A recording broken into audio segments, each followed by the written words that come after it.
विक्रम बेताल की कहानी। ज्यादा पापी कौन। बेताल के उड़ने के बाद दोबारा विक्रमादित्य शिंशपा वृक्ष की ओर दौड़े और पेड़ पर उल्टे लटके बेताल को कंधे पर लाद कर चल पड़े। इसी बीच एक बार फिर बेताल ने राजा को एक नई कहानी सुनाते हुए कहा। बहुत समय पहले एक भोगवती नाम की नगरी हुआ करती थी। उस नगरी में राजरूपसेन का राज हुआ करता था। राजा को शादी करने का बड़ा मन था। एक दिन राजा ने अपने चिंतामणि नाम के तोते से पूछा, बताओ मेरी शादी किसके साथ होगी। तोते ने कहा, मगध की राजकुमारी चंद्रवाती से। राजा ने तोते की बात सुनने के बाद एक ज्योतिषी को बुलाकर यही सवाल पूछा। ज्योतिषी ने भी राजा को वही उत्तर दिया जो तोते ने दिया था। मगध की राजकुमारी को भी अपने होने वाले वर के बारे में जानने का बड़ा मन था। राजकुमारी ने अपनी मैना मंजरी से पूछा, अरे यह बताओ मेरा विवाह किसके साथ होगा। मैना ने भी राजकुमारी को राजा रूपसेन से शादी होने की बात बताई। इतना सुनने के बाद दोनों नगर की तरफ से शादी का न्योता एक दूसरे को भेजा गया, जो स्वीकार हो गया। इस तरह राजा रूपसेन और राजकुमारी की शादी हो गई। शादी होने के बाद रानी अपने साथ मैना को भी लेकर आई। राजा ने अपने तोते से मंजरी मैना की शादी करवा दी और दोनों को एक ही पिंजरे में रख दिया। एक दिन किसी बात को लेकर मैना और तोते के बीच में बहुत बहस होने लगी। मैना गुस्से में कहने लगी, पुरुष पापी, धोखेबाज और अधर्मी होते हैं। फिर गुस्साए तोते ने कहा, स्त्री लालची, झूठी और हत्यारी होती है। दोनों के बीच का झगड़ा इतना बढ़ गया कि यह बात राजा तक पहुंच गई। राजा ने दोनों से पूछा, क्या हुआ, तुम दोनों क्यों लड़ रहे हो। मैना ने झट से कह दिया कि महाराज, आदमी बहुत बुरे होते हैं, और फिर सीधे कहानी सुनाने लग गई। सालों पहले इलाहापुर नगरी में महाधन नाम का सेठ रहता था। उस सेठ के घर शादी के कई सालों बाद एक लड़का पैदा हुआ। महाधन सेठ ने उसका बड़े ही अच्छे से पालन पोषण किया। अच्छे संस्कार मिलने के बाद भी सेठ का बेटा बड़ा होकर जुआ खेलने लगा। जुए की लत में वो सारा पैसा जुआ खेलते हुए हार गया। इसी बीच सेठ की मौत हो गई। जुए की लत की वजह से न तो लड़के के पास पैसे बचे और न पैसा कमाने वाला बाप, तो लड़का अपना नगर छोड़कर चंद्रपुरी नगर पहुंच गया। नए नगर पहुंचकर लड़के की मुलाकात कर्ज देने वाले साहूकार हेमगुप्त से हुई। लड़के ने अपने पिता के बारे में साहूकार को बताया और एक झूठी कहानी उसको सुनाने लगा। उसने कहा कि वो जहाज लेकर बहुत बड़ा सौदा करके लौट रहा था। उसी समय समुद्र में इतना तेज तूफान आया कि उसका जहाज वहीं डूब गया और वो बच बचाकर यहाँ पहुंचा है। इतना सुनते ही साहूकार ने उसे अपने घर में रहने की इजाजत दे दी।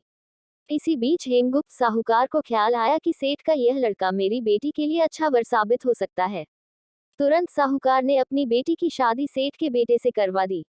शादी के कुछ दिन तक अपने दामाद का काफी सत्कार करने के बाद साहूकार ने अपनी बेटी को खूब सारा धन देकर विदा कर दिया।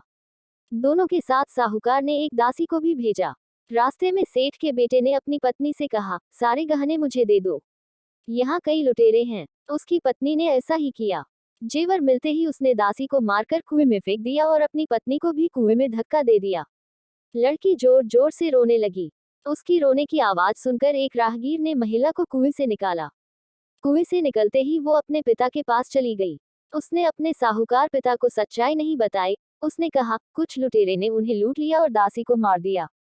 साहूकार ने अपनी बेटी को दिलासा देते हुए कहा, चिंता मत करो, तुम्हारा पति जिंदा होगा और वो कभी न कभी जरूर लौटकर आ जाएगा। उधर लड़का अपने नगर पहुंचकर दोबारा सारे पैसे और जेवरात जुए में हार जाता है। पैसे खत्म होने के बाद उसकी हालत बहुत बुरी हो गई। इससे परेशान लड़का दोबारा साहूकार के पास जाता है। वहां पहुंचते ही उसकी मुलाकात पत्नी से होती है। वो उसे देखकर बहुत खुश होती है और बताती है कि उस दिन जो कुछ भी हुआ उसने अपने पिता को नहीं बताया है। वो उस झूठी कहानी के बारे में अपने पति को बताती है। जैसे ही साहूकार अपने दामाद को घर में देखा तो उसने उसका स्वागत किया। कुछ दिन साहूकार के घर में रहने के बाद एक रात को मौका देखकर सेठ का बेटा अपनी पत्नी को मारकर उसके सारे जेवरात लेकर फरार हो जाता है। यह कहानी बताने के बाद मैना कहती है, महाराज, ये सब होते हुए मैंने खुद अपनी आंखों से देखा है। यही वजह है मैं आदमियों को पापी कहती हूँ। मैना की कहानी सुनने के बाद राजा तोते से कहता है, अब तुम बताओ, स्त्रियों को बुरा क्यों कह रहे थे। यह सुनते ही तोता भी कहानी सुनाने लग जाता है। वो बताता है कि एक समय वो कंचनपुर में सागरदत्त नाम सेठ के यहाँ रहता था। उसके बेटे का नाम श्रीदत्त था, जिसकी शादी पास के ही नगर श्री विजयपुर के सेठ सोमदत्त की बेटी से हुई थी। शादी के बाद व्यापार करने के लिए लड़का परदेश चला गया। उसकी पत्नी जयश्री उसका इंतजार बेताबी से करती थी, लेकिन 12 साल गुजर गए, लेकिन वो परदेश से लौटकर नहीं आया। अपने पति का इंतजार करते हुए एक दिन महिला अपनी छत से एक पुरुष को आते हुए देखती है। वो उसे बेहद पसंद आता है। वो उसे अपनी सहेली के घर बुलाती है। वो उससे बात करती है और उससे रोज अपनी सहेली के घर मिलने को कहती है। अब श्रीदत्त की पत्नी जयश्री उस युवक से रोज मिलने लगी। ऐसा होते होते कुछ महीने बीत गए। इसी बीच एक दिन जयश्री का पति श्रीदत्त परदेश से लौट आता है। महिला अपने पति को देखकर परेशान हो जाती है। थका हारा श्रीदत्त आराम करने के लिए बिस्तर पर लेटते ही एकदम सो जाता है। मौका देखते ही उसकी पत्नी उस युवक से मिलने के लिए अपनी सहेली के घर चली जाती है। रात को उसे बाहर जाते हुए देख एक चोर उसका पीछा करता है। वो देखता है कि वो किसी घर में चली गई। अफसोस, वो युवक सांप के काटने की वजह से मर जाता है। जैसे ही जयश्री उसे देखती है तो उसे लगता है कि वो सो रहा है। वो उसके करीब जाती है। उसी समय पास के पीपल के पेड़ पर बैठा भूत मरे हुए युवक के शरीर में घुसता है और महिला की नाक काटकर वापस पेड़ पर बैठ जाता है। रोते हुए वो अपनी सहेली के पास पहुंची और उसे पूरी कहानी बताई। सब कुछ सुनकर उसकी सहेली जयश्री को सलाह देती है कि चुपचाप घर चली जाओ और जोर जोर से रोने लग जाना। जैसे ही कोई नाक के बारे में पूछे तो कह देना कि तुम्हारे पति ने काट दी है। वो ऐसा ही करती है। लड़की का पिता श्रीदत्त की शिकायत करता है।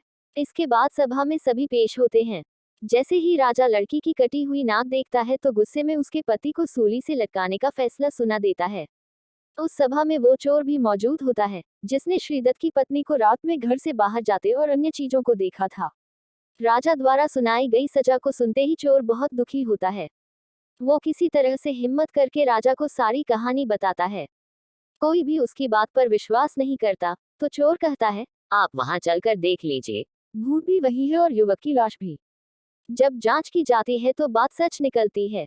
यह बताकर तोता कहता है, राजन, महिलाएं इतनी दुष्ट होती हैं। इतना कहकर बेताल राजा विक्रमादित्य से कहता है, बताओ महिला और पुरुष में से ज्यादा पापी कौन। राजा कुछ देर सोचकर बताते हैं, महिला ज्यादा पापी है। बेताल कहता है, कैसे। राजा ने जवाब में कहा, विवाहित होने के बावजूद महिला की पर पुरुष पर नजर थी और उसने अपने पति को धोखा दिया। कहानी से सीख, इंसान को कभी भी झूठ नहीं बोलना चाहिए। झूठ बोलने का परिणाम हमेशा बुरा ही होता है।